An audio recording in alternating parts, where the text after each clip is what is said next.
He's been doing comedy for a little bit. I'm really excited to see him. Please give it up for Mike Connolly, everybody. Come on, Mike.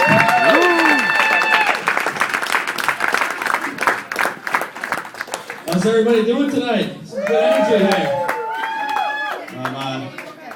I'm so glad that the holiday season's finally over. President's Day has passed us. My entire extended family has left town. I go back to being miserable by myself. I hate the holidays. I'm broke. I'm flat broke. Christmas is tough when you're broke. As you get older, it gets harder and harder to give out Christmas tree-shaped air fresheners as gifts under the guise that they're festive.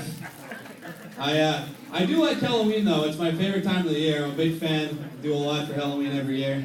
This year I decided that when I dressed up, instead of trying to scare the children, I tried to scare their parents while I handed out candy. So I dressed up as a priest. I wanted to be Michael Jackson, but I'm too black. I think Michael Jackson has an interesting distinction in American culture because we all know who he is, and we're all going to remember him as white, but he was actually black. And I feel like he's the second guy that we'll remember that way. The first, of course, being Jesus. And if you don't believe Jesus was black, is the way I see it, he was born under poor circumstances, and he never met his biological father. At the age of 12, he formed a gang, the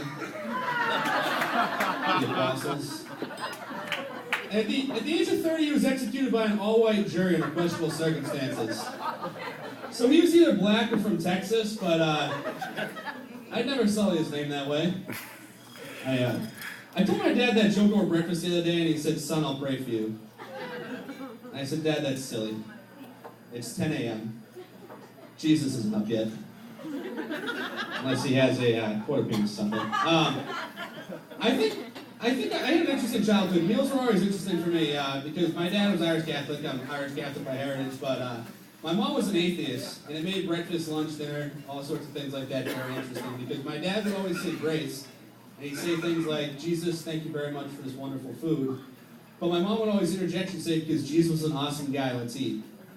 And that's really weird when you're a kid, because for the first 5 years of my life, I thought Jesus was a chef. Until I went to CCD for the first time. I went there and they had this inaugural pancake breakfast, and they served us food, and the priest was leading the grace, and I was all just staring at these pancakes that were put in front of me. If you can see me, you can tell why. But I stared at these pancakes, and I didn't pay attention to the God part, missed all that, and then I bit into them, and they were terrible. So I found the priest and I demanded to talk to Jesus. He's like, "Excuse me, son, what?" And I'm like, "I'd like to talk to him, sir. He served terrible pancakes. He should be crucified." So, needless to say, we moved. I think that Catholic guilt complex is the most Irish thing about me. My friends here would tell you it's my alcoholism. My girlfriend would tell you it's my 2-inch cock. Ladies, I'm kidding. I don't have a girlfriend. I've been single too long. The last girl I seriously dated was in college, but there was this big intellectual disconnect because the first test that I ever failed was the first year I passed. It was for HIV. It was the only positive thing in our relationship. Don't worry, it gets worse. I've been single too long. I realized that post-college, optimistically about a month ago, I bought a box of 100 condoms. Realistically, I bought a gallon of hand lotion. I've never opened the condoms. I've replaced the hand lotion 4 times.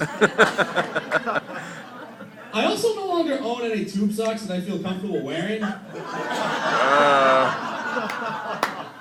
And I'm embarrassed to say that my roommates now have the same problem. But I don't look at that. It's not a masturbation issue for me. It's an ADD issue. Because when I get up in the morning, I go to taking a shower, and I walk in the bathroom. I'm like, why did I come in here? And then I realize I'm naked, and I see the hand lotion. I'm like, oh yeah, masturbation. It's go time. So like 30 seconds later when I finish up, I'm like, hey, what's I doing in here? I forget. So I put my socks back on. I'm just kidding. I don't masturbate that often. I don't. I fuck prostitutes. I think the worst part about fucking a $2 whore is asking for change from the 5.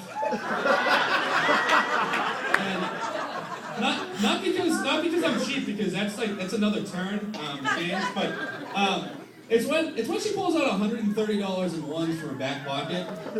She's like, wow, busy day. I'm like, fuck, I wish I brought a condom. I'm sick. I'm a sick man. I'm 27 years old, which means that from the time I was 13, I've had a high-speed internet connection. So I'm pretty solidly part of the porn generation.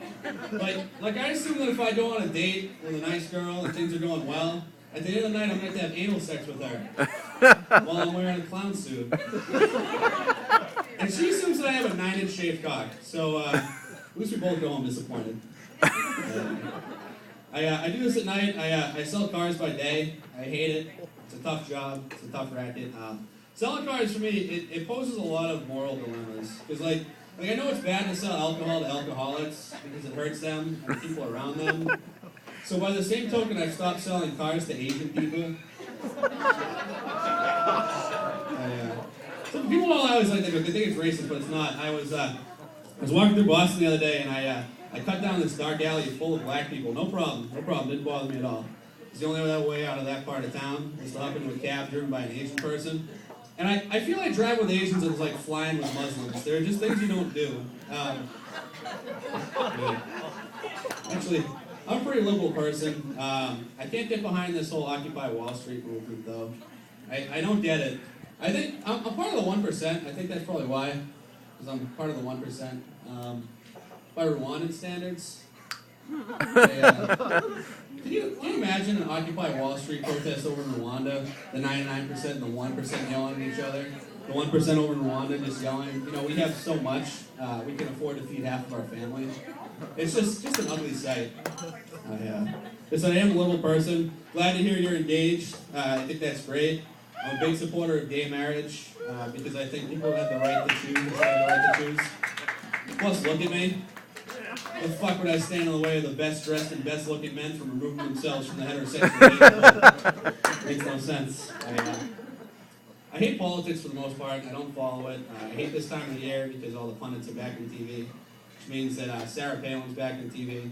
Every time I see her on TV, it makes me think of Hitler. Not because I think that Sarah Palin is Hitler, because I think she's worse. But I feel like every time she's on TV, people feel obligated to say something nice about her. And the same was true with Hitler back in the day. Like, you used to say about him, well, hey, at least he got the trains to run on time. I'm like, of course the trains ran on time. They only carry people in one direction. Anyway, I think I've offended you guys enough. Thank you very much for having me tonight. Thanks, Sean.